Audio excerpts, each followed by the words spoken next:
You've worked around the clock, but not only worked. I think you put in your brains and your hearts.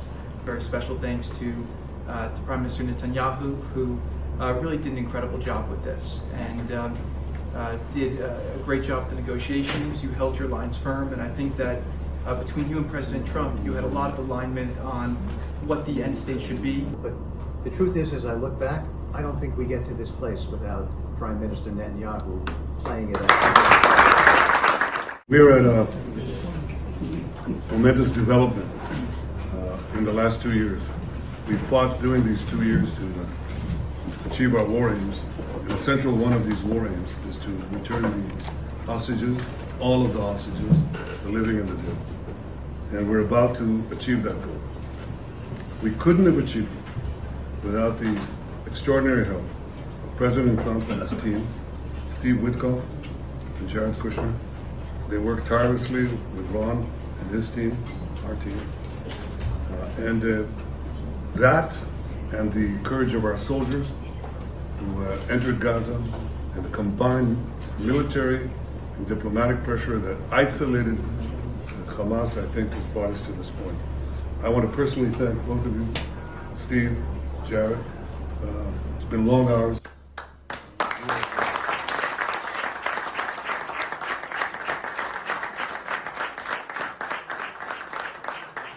You've worked around the clock, but not only worked. I think you put in your brains and your hearts, and we know that it's for the benefit of Israel and the United States, for the benefit of decent people everywhere, and for the benefit of these families who will finally get to be with their loved ones. And I want to thank you on their behalf as well, and on behalf of the people of Israel. Thank you. Toda raba.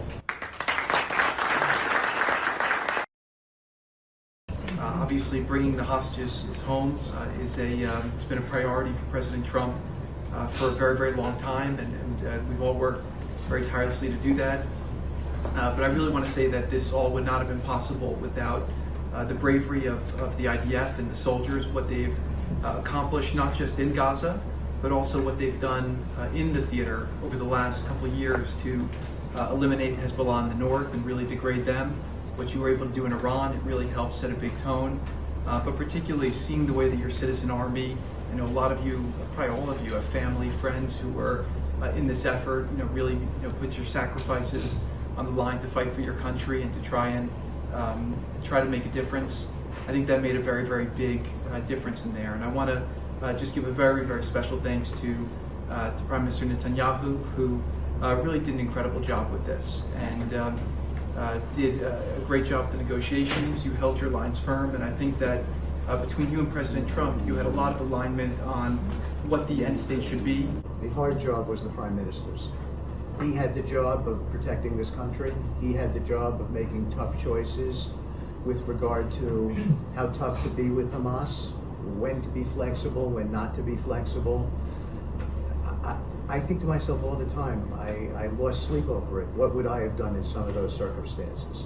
There were times that I thought we should be more flexible, or your country should be more flexible. But the truth is, as I look back, I don't think we get to this place without Prime Minister Netanyahu playing it out.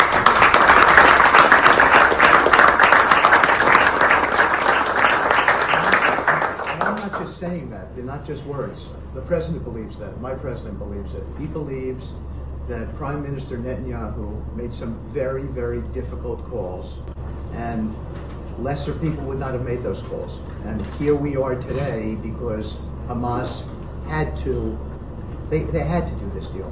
The pressure was on them, they were backed up, and you've got the bigger army, you were making inroads, and that's what led to this deal.